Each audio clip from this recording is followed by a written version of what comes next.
1500 سال پہلے جب قرآن پاک نازل ہوا اور کس طریقے سے نازل ہوا ہمیں کچھ نہیں پتہ، لیکن 1500 سال پہلے قرآن پاک نازل ہوا اور اس کو جس طریقے سے وہ پڑھتے تھے آج ہم بھی اسی طریقے سے پڑھ رہے ہیں۔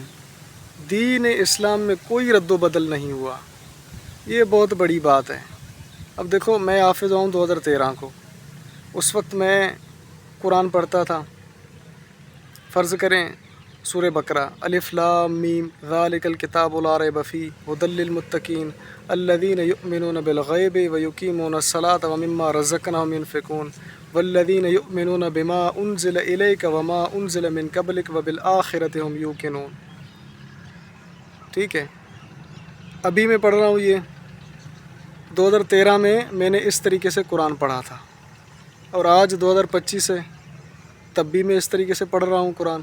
میرا استاد جس کے پاس میں نے حفظ کیا وہ حافظ ہوا تھا 1985 کو۔ ٹھیک ہے، کہنے کا مقصد کہ 1500 سال ہو چکے ہیں قرآن پاک کو، لیکن اس میں کوئی رد و بدل نہیں ہوا۔ اور جس نے یہ کہا کہ اس میں رد و بدل ہوا ہے سر، وہ دین اسلام سے فارغ ہے، کیونکہ قرآن میں جھوٹ نہیں۔ اللہ پاک نے قرآن پاک کو بڑے بہترین طریقے سے بنایا ہے اور اس میں کوئی جھوٹ کی گنجائش نہیں، ہر لفظ سچا، ہر اس میں اسٹوری سچی۔ آپ قرآن پاک ترجمے سے پڑھیں تو آپ کو مزہ آئے گا۔ میں قرآن پاک ترجمے سے پڑھتا ہوں، مجھے سورہ قصص میں جب میں حضرت موسیٰ علیہ السلام کا واقعہ پڑھتا ہوں نا، مجھے بڑا مزہ آتا ہے قسم سے۔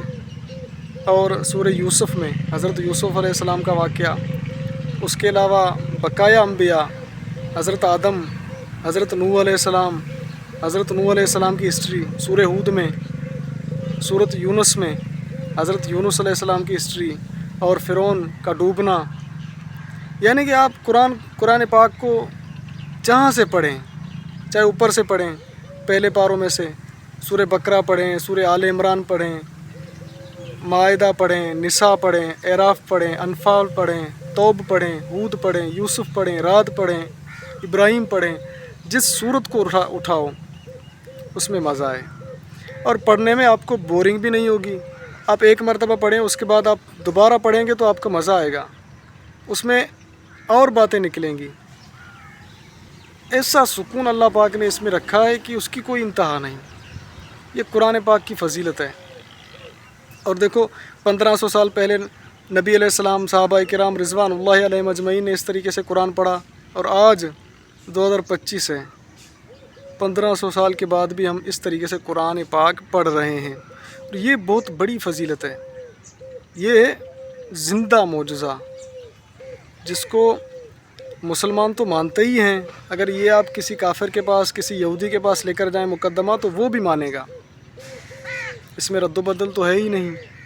یہ قرآن پاک کی فضیلت ہے، ہمیں اس کا ترجمہ پڑھنا چاہیے اور تفسیر پڑھنی چاہیے، چاہے جس عالم سے آپ متفق ہیں اس کا پڑھیں۔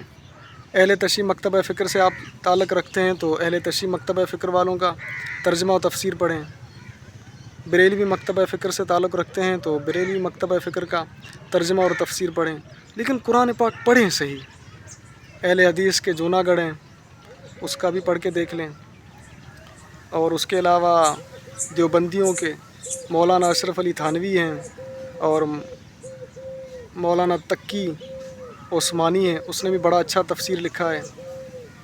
اس کے علاوہ بقایا نے بھی، اس کے علاوہ کیا کہتے ہیں، جو 2014 میں جس نے دھرنے دیے تھے عمران خان کے ساتھ، اس کا نام میرے ذہن میں نہیں آ رہا، اس نے بھی بڑے اچھے طریقے سے تفسیر لکھی ہے، ترجمہ بھی لکھا ہے، تفسیر بھی لکھی ہے۔ تو قرآن پاک کو آپ پڑھیں گے تو آپ کو مزہ آئے گا، سکون بڑا آئے گا قسم سے۔ قرآن پاک پڑھا کریں، ٹھیک ہے نا جی؟ تو اس کا ترجمہ، اس کی تفسیر پڑھا کریں آپ خود۔ اگر آپ کو نہیں آ رہا تو کوئی مسئلہ نہیں، عالموں سے پوچھ لیں، جو بھی ہیں ان سے پوچھ لیں، آپ کا رائٹ ہے، آپ پوچھ سکتے ہیں، اس میں کوئی۔ پھر لوگ اصل میں یہ بولتے ہیں کہ ہمیں پڑھنا نہیں آتا، پھر وہ کتراتے ہیں، شرماتے ہیں۔ شرمانے کی کوئی بات نہیں ہے، تو پڑھا کریں، اچھی بات ہے، ٹھیک ہو گیا۔